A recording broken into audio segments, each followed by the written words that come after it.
we got that Brian's jersey.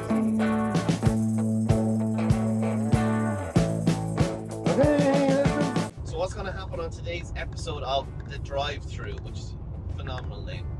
I came up with it when I was doing a poo. This camera won't stick in place. Basically the concept is breakfast, lunch and dinner, but I'm going to skip breakfast like I usually do and I'm going straight on to lunch. And for lunch, I'm going hiking.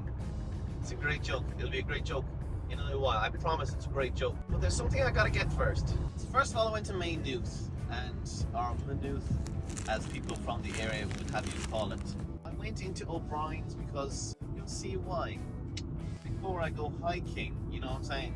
It's a great joke. I haven't been into O'Brien's in ages, and I went it's currently Ash Wednesday, so I'm trying not to have meat. So I was like, I'll just get the toasted tuna sandwich, and I went in and there was nothing with tuna on the menu, and I was like, oh shit. I was like, I'll just get this chicken Caesar bagel without chicken, and they were like, so the veggie one. I'm like, yeah, sure. And they're like, do you want us to put anything else in it? And they're like, do you not eat meat? And I was like, I'll be real, I'm doing Ash Wednesday.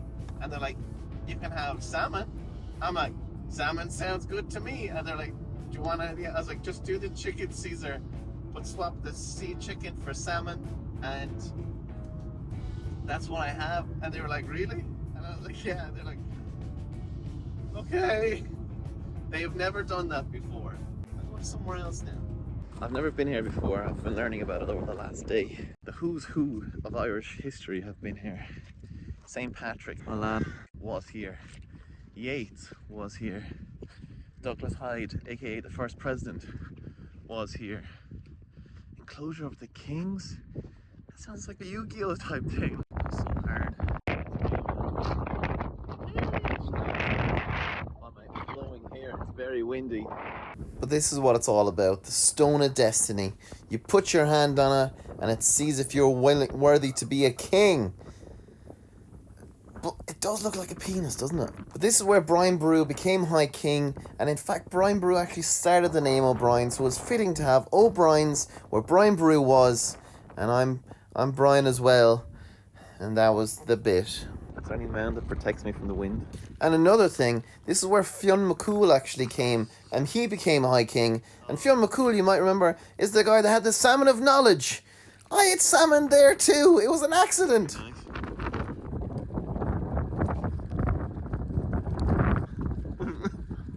Girls and O'Brien's in Maynooth. Hell yeah. See, this is where the High Kings used to sit. High King. The joke is funny. Luke St. Sponsor.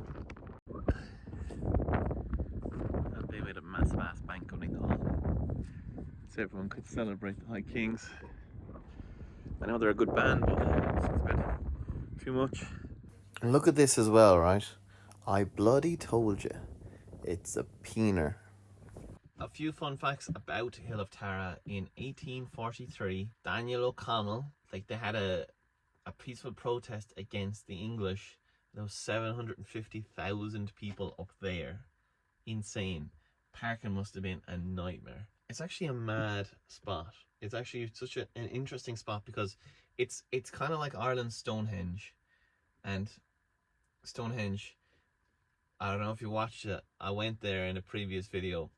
Didn't like it. Makes money. And this is like free. It's just you park up, you walk around, you see the history. Now obviously there's no stones. Well, there is a stone. But like you can just walk up to the stone and put your hand on the stone. The same stone that like the High Kings put their hands on years and years ago. The same one that like Douglas Hyde and Yeats and everything came up to. Like St. Patrick came here and was chilling out and lit a fire and annoyed English. A lot of annoying English. The thing was as well, you touch the Stone of Destiny and apparently it makes a noise if you're destined to be a High King. I did it. I didn't do nothing. But it was a crazy thing to just put your hand on a stone that people have been putting their hands on years, like thousands of years. I don't know. I just saw it's quite a cool thing. It's a really, really, really, really cool place. But did it win Irish Takeaway of the Year? No, it did not. No, it did not. So that's why for dinner I am going to go to AJ's Takeaway in Ballyshannon in Donegal to get fish and chips and onion rings, because they won for that too, and they also won Irish Takeaway best Irish Takeaway in Ireland this year, last week. I'm gonna drive myself crazy. I'm in Cavan in Virginia. That is true, cause that's what it is called. I didn't think of any further in the song to sing. As you can see, it has gotten dark, and I am currently in the north, aka Northern Ireland, aka Fermanagh. The roads are the same. We're not that different, them and I. You see, the hiking joke basically meant... And this, my friends, is AJ's Takeaway in Ballyshannon, complete with the little wire door to go in. It's awesome. This is it on the inside, and they even have all their certs on the wall already, even though I only went there a week after the actual competition took place. And then I went for a little walk around Ballyshannon while I was waiting for the takeaway, because why wouldn't you? So some facts about Ballyshannon. It's the oldest town in Ireland. Oh jeez, I just got the notification Liverpool are losing. These smell unreal though. I have about 2 minutes of footage of me just flipping this back and forth because it looks so nice. And I had to give it a go. Oh, they're really good. They're really good. Best onion ring in Ireland. Makes sense. They're actually insane. And look at this, right? So you can see there's an onion in there. It's not one of the mushy up things. Hell yeah. And on to the main event. Best fish and chips in the country. Now there's a fish shop like 3 or 4 shops up from the chipper, so I imagine that's actually where they get their stuff from. Just try this scampi. That's really good. This place is justified. This win was justified. I'm just presuming that's what a scampi is supposed to look like. Somebody in the last one said, can you show you eating it more?